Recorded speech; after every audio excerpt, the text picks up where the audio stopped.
What's up, America? I want to talk to you guys about the true history of the area known as Palestine and why people saying that Palestine is a historic area actually is not a fact. So we're going to start in the area right now at 3465 BC when the first kingdom of Egypt starting at 6000 BC and ending in 3100 BC. So then we go to around 3000 BC, and we see no organized kingdoms around the area of where Gaza or Palestine would be. As a matter of fact, Thutmose III invaded that area later on against the kingdoms of Kadesh. Here's 2000 BC with Egypt and Phoenicia in existence until 64 BC. Here's when Egypt and Phoenicia got into it, about 220 BC, still no Palestine. Fast forward to 961 AD, and we see still no Palestine whatsoever. Look at that. Here's 1522, Ottoman Empire, still looking for Palestine, nothing there. So here's 1914, at the outbreak of World War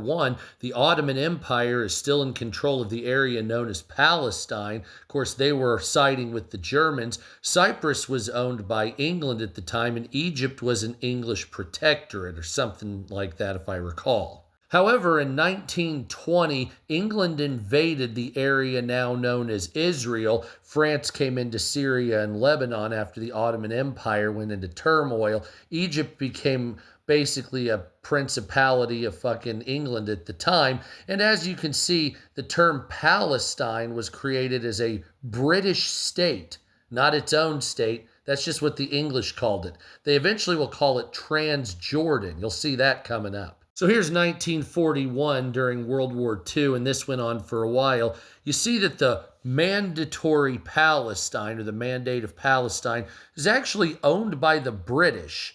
And of course, Lebanon was French, covered up by this bullshit. And another area here is called the Emirati, or the Emirates of Transjordan.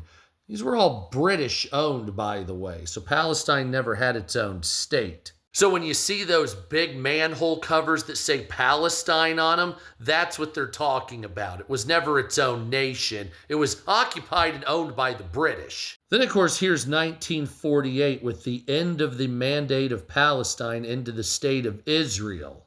Then, of course, in 1946, Jordan came in. Still no Palestine. Gaza's a city, but no Palestine. Then we see the changing state of Israel over years, but nope, no Palestine, nothing like that. So please stop lying to people, because the truth is it was generally British or Ottoman.